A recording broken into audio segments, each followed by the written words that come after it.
तो बहुत लंबा हमारा जीवन रहा है, वो तो छोटा-मोटा जीवन नहीं है। अब तो ऐसा लगता है शायद मैं कभी शादी ना करूँ, कभी नहीं हुआ।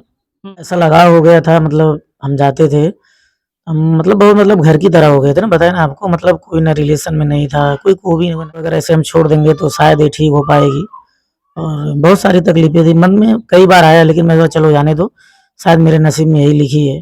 कि अब मैं शायद कभी शादी ना करूं। ये विचार क्यों आए हैं इनके मन में, ये तो आप खुद समझ सकते हैं कि जो अपने परिवार के लिए ना कर सके वो उस लड़की के लिए की। पास तमाम बीमारियां थी, उनका इलाज भी इन्होंने करवाया, उसके बाद भी अंततः इन्हें क्या मिला? ये हालात।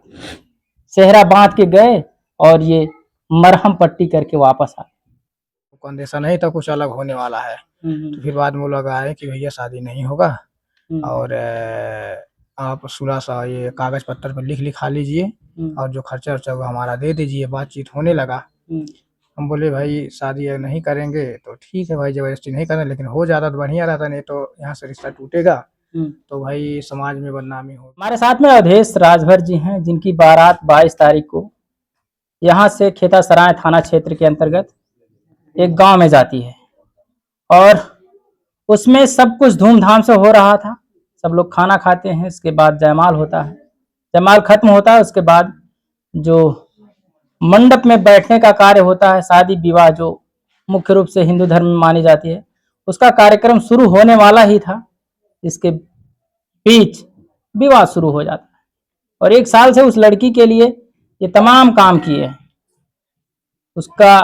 उसको कुछ समस्या थी जिसके लिए ये बनारस से लेके लखनऊ तक दौड़ते हैं।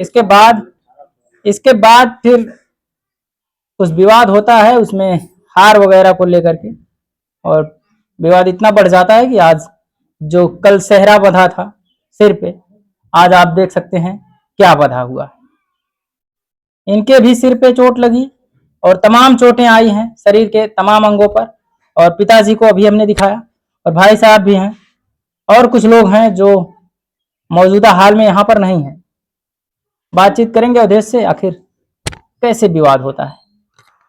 भैया, उस लड़की से जब से आपकी शादी तय होती है, क्या क्या मदद आपने किया उसकी? उनकी हम बहुत मदद किए हैं, उनकी तबीयत सही नहीं रहती थी। सबसे पहले जब रिश्ता लगा था हम बात नहीं करते थे, ठीक है? तो एक बार बीच में उनकी तबीयत खराब हुई तो हमको फ़ोन आता है, फिर हम लेके जाते हैं शाहगंज। शाहगंज में दिखाते हैं तो बोले भाई यहाँ पे नहीं चाहिए, इनका मतलब एमआरआई कराना पड़ेगा, आप जौनपुर लेके जाइए। तो जौनपुर लेके जाते तो पता चलता है हड्डी वाले जेपी सिंह हैं, तो वो बोलते हैं हड्डी बढ़ी हुई है, इसका इलाज कराना पड़ेगा आपको लखनऊ से, नहीं तो मतलब बाद में पैर काटना पड़ेगा, ठीक है? तो हम बोले ठीक है, तो बातचीत की उसके भाई से, तो उसका भाई मतलब बोला हम तो नहीं अभी हैं मौके पे, नहीं कर पाएँगे, अगर आपको कराना है कराइए।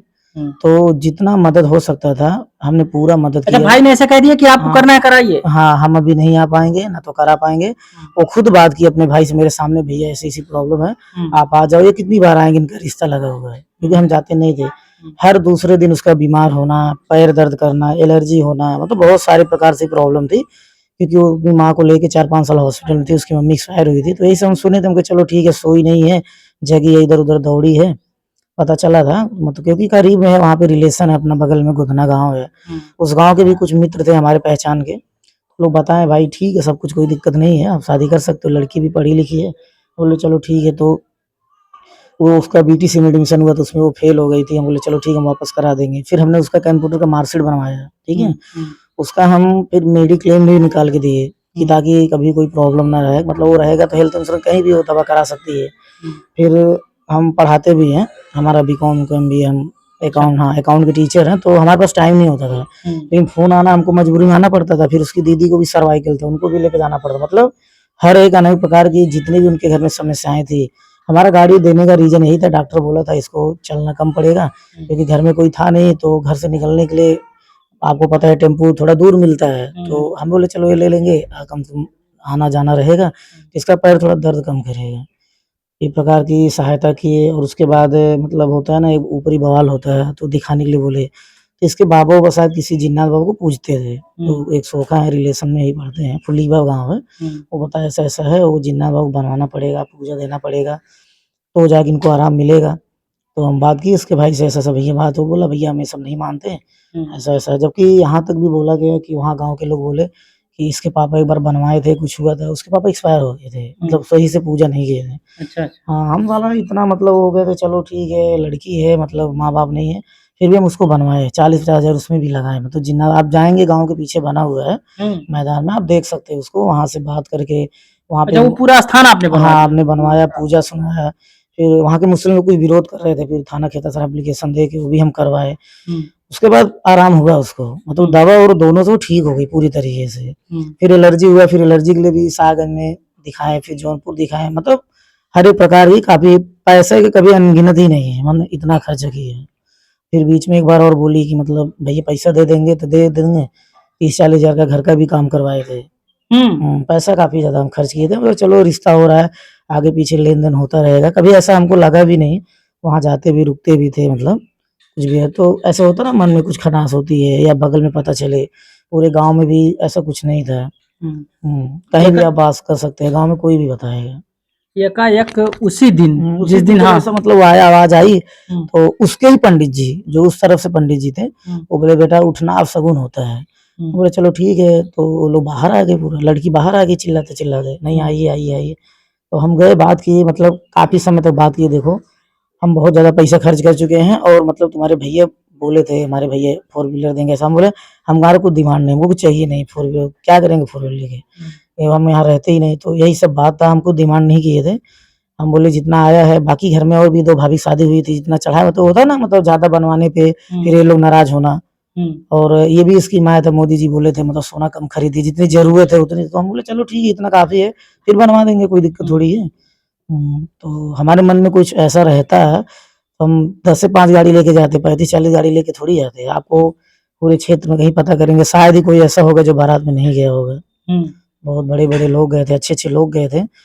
मन में ऐसा कुछ नहीं था लड़ाई झगड़ा होने वाला है। आप देख सकते हैं पूरा वीडियो कैमरा रिकॉर्डिंग है, जयमाल तक कोई दिक्कत नहीं हुआ। फिर एकाएक हमको पता भी नहीं, हम सोचे चलो ठीक है, बहुत मनाने के बाद वो लोग बोले, हम सोचे ज़बरदस्ती शादी भी करना उचित नहीं है, बाद में कुछ खा पी के मर जाएगी तो भी एक अलग प्रॉब्लम होगा ना। बोले ठीक है मत करो, तो समझौता हो गया, भाई आप अपना देख लो, हम अपना देख लें। फिर ये लोग पैसा-वैसा लेने के बाद, पैसा-वैसा मतलब इनका हिसाब बोले 50 हज़ार निकलेगा भैया से, भैया वो दे दिए। उसके बाद सिग्नेचर भी नहीं करवाए, अंदर से निकले गाली-गलौज करते हुए, फिर मारना-पीटना चालू किए। फिर हमारे मामा के लड़के हैं, उनसे ज़बरदस्ती है, मतलब मेरे ऊपर 30-40 लोग हमला करना शुरू किए, क्योंकि मैं वहाँ गया हुआ था, गेट कैसे खुलता है मैं देखा हूँ उसको। तो गेट वो लोग बंद किए थे, 2-4 लोग ऐसे ढकेलते हुए, बजरंगबली का दिन है मंगलवार, हम मानते हैं बजरंगबली को, पता नहीं कितनी ताक, हमको लगा नहीं था अब हम बचेंगे। पूरा झटकते हुए, आप मानेंगे नहीं, हम कम से कम ये मान के चलिए 1 से 1.5 किलोमीटर दौड़ते हुए वहाँ से गए हैं। हाँ, फिर मतलब खून पूरा टपकते वो गए लोग हैं। पीछे दौड़ा रहे थे या हाँ, फिर? दौड़ाए थे पूरा, लेकिन वहाँ का जो प्रधान है रामजीत राजभर, हमारा मित्र है, वो हमको सपोर्ट किया था। अब जैसे 100 लोग हैं, अकेला बेचारा क्या करेगा? क्या करें? फिर भी हमारा हाथ पकड़ के जितना बचाव कर सकता था, वो बचाव किया। गेट वगैरह बंद कर दिए थे घर का? गेट बंद कर दिए थे। जब आप जैसे आप भाग रहे थे, बता रहे हैं गेट खोल के मैं भागा, तो ये भाई साहब और पिताजी कहाँ? ये लोग अंदर ही थे, ये लोग अंदर थे। जैसे पहला जो टूट था ना, मेरे ऊपर ही था।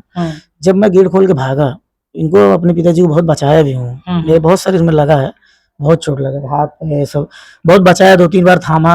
अब जैसे कितनी बार आप थामोगे, आगे पीछे ऊपर नीचे, फिर मेरे सर में लगा, फिर मैं गिर गया, फिर मैं उठा, 2 जन को उठा के फेंक भी दिया, फिर उसके बाद भागा मैं। जब मैं वहाँ नहीं था तब ये लोग को दोबारा लोग मार दिए। मेरे बड़े वाले भाई जो हैं, छड़ वाली है, काफ़ी ऊँची है, 6-7 फीट ऊँची है। वो भी जैसे अगर मन में कुछ ऐसा होता ना, हम लोग 6-7 लोग ही मार देते उन लोग को कि ऐसा होने वाला है, या खुली कोई जगह होती। हमारे मन में ये था दूसरे घर विवाद नहीं करना है, कैसे भी तरीके से, अब जो जा रहा है जा रहा है। दूसरे घर कैसे? जब आप इतनी 50 बार आप गए वहाँ पे और एकदम पूरी तरह से अपना परिवार समझ के वहाँ मदद, मैं अपने घर की तरह वहाँ भरोसा करता था। पिताजी कह रहे हैं जो अपने घर वालों को नहीं करते थे वहाँ करते थे। हाँ, करता था, बहुत कुछ किया हूँ। अब क्या उम्मीद है?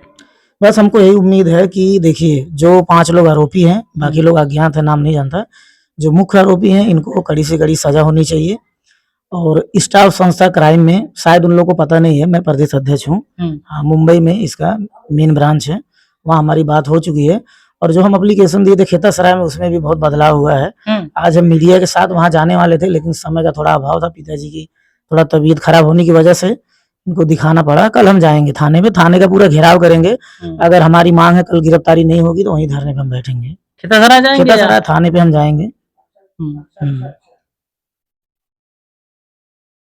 क्योंकि हमारी मांग है कल के, क्योंकि जो उनकी जमानत हुई वो सब गलत है, पूरा गलत है। वो जमानत ऐसे नहीं होती है, क्योंकि मेडिकल उडकल हुआ सबका? मेडिकल सबका हो गया, पिताजी का बचा, मेरा और भाई का मेडिकल हुआ है और रिपोर्ट 2-3 दिन में आएगी।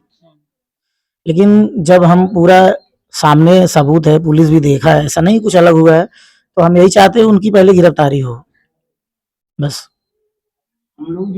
ऐसी घटना जो दूल्हे के साथ इस प्रकार से हुई है, इस प्रकार से और कहीं तो ससुराल में नहीं, मतलब बहुत लंबा हमारा जीवन रहा है, वो तो छोटा मोटा जीवन नहीं है। अब तो ऐसा लगता है शायद मैं कभी शादी ना करूं, कभी नहीं हुआ। ये देखिए दूल्हे हैं और इन्होंने कह दिया कि अब मैं शायद कभी शादी ना करूं। ये विचार क्यों आए हैं इनके मन में, ये तो आप खुद समझ सकते हैं कि जो अपने परिवार के लिए ना कर सके वो उस लड़की के लिए किए, जिसके पास तमाम बीमारियां थी, उनका इलाज भी इन्होंने करवाया, उसके बाद भी अंततः इन्हें क्या मिला? ये हालात।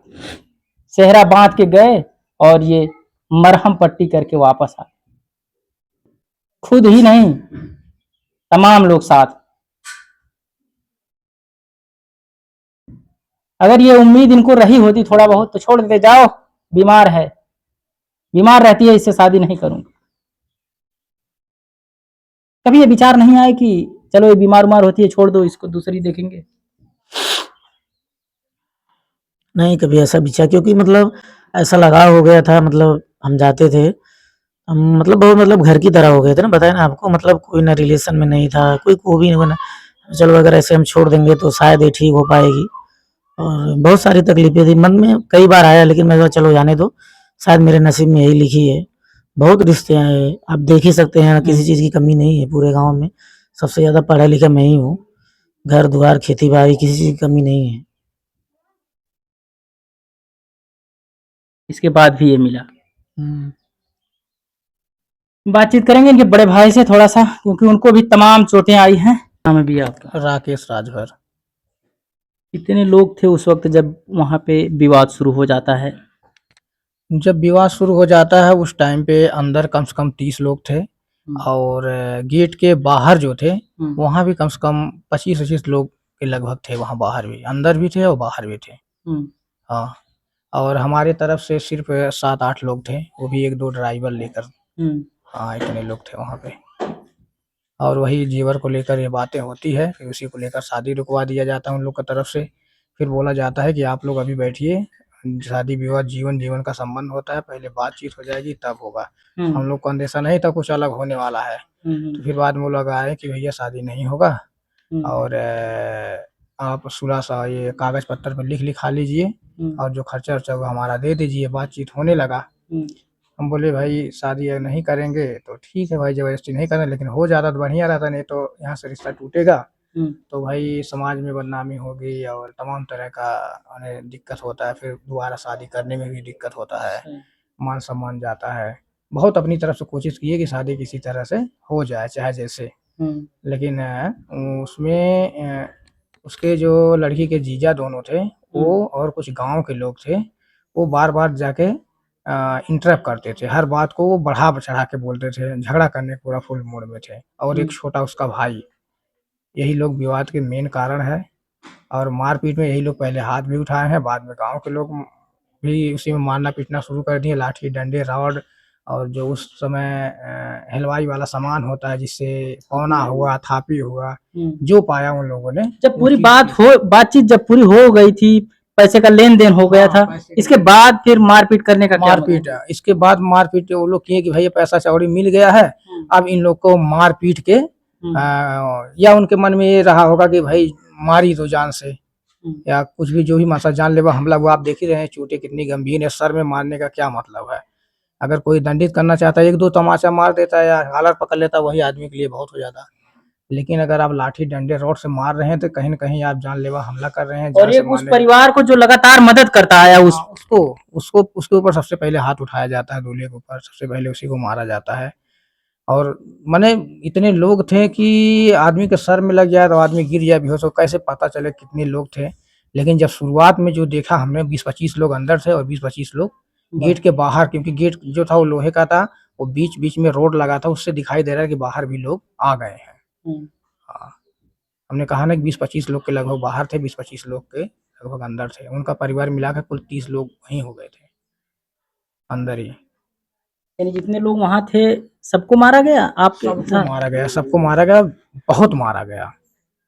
बेरहमी से मारा गया और सब लहू-लुहान हुए।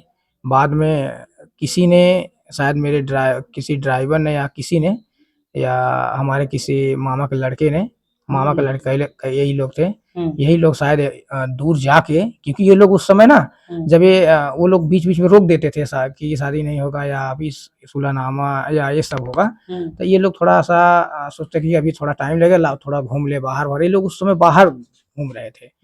तो उसी बीच में सब हो गया, तो ये लोग सिर्फ बाहर ही रह गए जो बचे थे। सिर्फ मेरा मामा का एक लड़का अंदर था, जिसको डरवा धमका के मार के, जिससे जबरदस्ती यूपीआई में ट्रांजैक्शन करवाया गया था। एक बार 40,000, एक बार 60,000। जैसा कि हमने कहा कि 40,000 तो हिसाब किताब में आता था, वो उसने पेड कर दिया, ठीक है। उसी के बाद साइन सिग्नेचर होना था, प्रधान को भी बुलाया गया था, उन्हीं लोगों के माध्यम से बुलाया गया था कि अब कोई वाद विवाद नहीं होगा, प्रधान को बुला लेते हैं, साइन सिग्नेचर कर लेते हैं और लिखा लेते हैं। फिर वो लोग कह रहे हैं नहीं, पुलिस को बुलाते हैं, उनके सामने होगा। हम बोले बहुत अच्छी बात है, पुलिस को बुला लीजिए, और अच्छी बात है।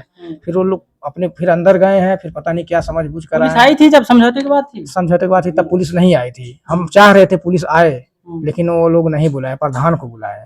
तो प्रधान भाई आए तो बताएं ऐसे-ऐसे लिखना है। तो जब लेन-देन में वो लोग बार-बार लालच करने लगे, तो फिर प्रधान भी चुप रह गए।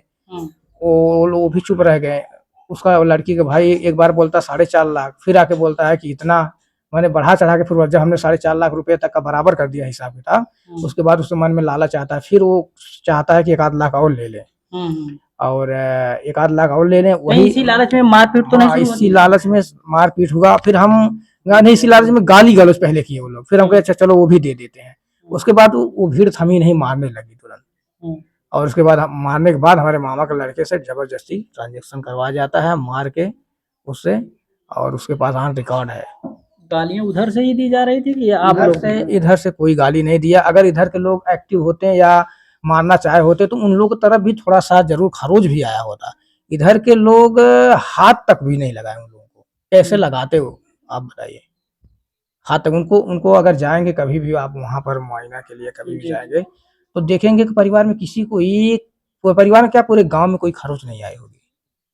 6 लोग 7 लोग कैसे 30 लोगों को पकड़ भी नहीं पाएंगे। हर तरफ से जब लाठियां गिरेंगी, सिर्फ वो अपना बचाव कर सकता है, और आदमी देख भी नहीं पाएगा कि कौन किधर मार खा रहा है। सब तो अपना ही बचाएगा ना। भाई अलग मार खा रहा, बाप अलग मार खा रहा है। इस प्रकार से कि ऐसे लग रहा है कि जैसे अब जान नहीं बचेगा। वो पता नहीं कैसे भगवान की मर्जी थी कि बच गए। फिर वही बता रहे हैं कि हमारे कुछ रिश्तेदार जो बाहर रह गए थे, उन्होंने 112 या 100 नंबर पे कॉल किया होगा, तो वही पुलिस आई। वो आने में भी तो समय लगता है, लोकेशन जानती है, तमाम तरह की चीज़ें होती हैं। लखनऊ कॉल जाता है, फिर ट्रांसफ़र होता है, फिर वापस कॉल आता है। और वो लोग भी ये भी केयर कर रहे थे, कोई फ़ोन-फान करे तो उसे और मारे। कोई फ़ोन भी नहीं कर रहा। मेरा मोबाइल भी छीन लिया गया, जैसा कि हमने कहा कि मोबाइल मेरा छीन लिया गया, वहीं पे है।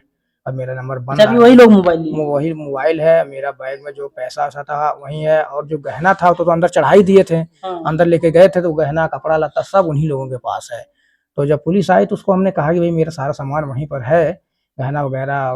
तो पुलिस जाकर मौके पे मंडप से सिर्फ मेरा एक बैग लेकर आती है, इसमें कपड़ा था, जो पर्चा लोगों को देना था वही कपड़ा बचा था। बाकी गहने के साथ हमने दुल्हन का जितना साड़ी था, जेवर था, सब चढ़ा ही दिए थे, वो तो अंदर चला गया था। तो पुलिस कहती भैया इसमें आपका यही कपड़ा है, तो हम बोले ठीक है, वो गहना तो अंदर है। तो वो लोग भी एक्सेप्ट किए कि हाँ गहना अंदर है, उसके घर के परिजन भी एक्सेप्ट किए गहना अंदर है। और मेरा एक बैग था जो मैं लिया, जैसे कभी पंडित को दिया हो, देना हुआ किसी को देना, मैं मालिक के तौर पे बैठा था पैसे लेकर। वो मेरा बैग जब मारने लगे तो छूट के वहीं गिर गया, उसके घर में ही वहीं वो पे। भी रख ली? वो भी सब रख ली। पुलिस बाद में गई, खोजी तो नहीं पाई वो बैग। करी भैया वाला बैग नहीं मिला, यही बड़ा वाला मिला जिसमें पर्जे के कपड़े हैं। तो वही हम ला के रखे हैं, पर्जे वाला कपड़ा। और मेरा जो बैग है, वो बैग को चैन खोला गया है, जबरदस्ती चैन खराब कर दिया गया। मौके पर अगर चाहेंगे तो मैं वो बैग को दिखा भी दूंगा। वो बैग मेरा यहीं पर बड़ा वाला पड़ा है, लगेज टाइप का बैग है। और जब पुलिस वहाँ गई तो चैन पूरा खुला हुआ था, थोड़ा सा वो बंद करके लेकर आए, फेल इस तरह से हो गया जैसे। मुकदमा हो गया? मुकदमा हम लोग का वहाँ पे जैसे गए तो एक एफआईआर मिला है, जो हम लोग एफआईआर लिखवाए हैं।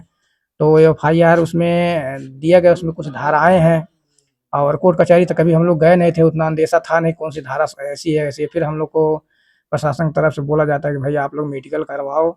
और पहले तो हम लोग को जो एम्बुलेंस आती है वो लेकर आती है यहाँ पे ब्लॉक पे सोधी। वहाँ वो डॉक्टर सीरियस देखकर, मेरा भाई तो प्राइवेट हॉस्पिटल में चला जाता है, इतना सीरियस था। तो हम और पिताजी को वो लोग रिफ़र करते हैं जौनपुर के लिए, तब टाइम नहीं बचता, देर हो चुका होता है। तो हम लोग को वही मरहम पट्टी करके फिर थाने जाते हैं हम लोग, वहाँ पे कंप्लेन कराते हैं, जो भी रहता है वो कराते हैं, कानूनी प्रक्रिया। और दर्द बहुत ज़्यादा हो रहा था उस टाइम पे, खाली 1 इंजेक्शन मिला था, 2 इंजेक्शन मिला था वहाँ ब्लॉक से, और दवा मिली थी कुछ, और चोटें काफ़ी थी। तो उस टाइम पे वो लोग बोले कि अब जौनपुर आपको लोगों को रिफ़र कर दिया जा रहा है, तो वो लोगों ने रिफ़र किया। मेरा गोड़ में फ्रैक्चर भी था। तो आज हम लोग गए हैं जौनपुर, मेडिकल वेडिकल हुआ है हम लोग का। अब देखो प्रशासन से ही मांग करेंगे कि भाई जो आरोपी हैं उनको कड़ी धाराओं के अंदर सज़ा मिलनी चाहिए, और ताकि उनका मनोबल बढ़े ना। देखिए, परिवार के लोगों से हमने बातचीत किया। फिलहाल इस प्रकार की घटना भविष्य में ना हो, ऐसी कार्रवाई करनी चाहिए प्रशासन को। हमारी यही मांग है, प्रशासन के लोगों से परिवार की भी यही मांग है कि ऐसी सजा उन लोगों को मिले कि दोबारा ऐसी घटना सुनने को ना मिले। फिलहाल आप लोग क्या समझते हैं, कमेंट करके अपनी राय जरूर दीजिएगा।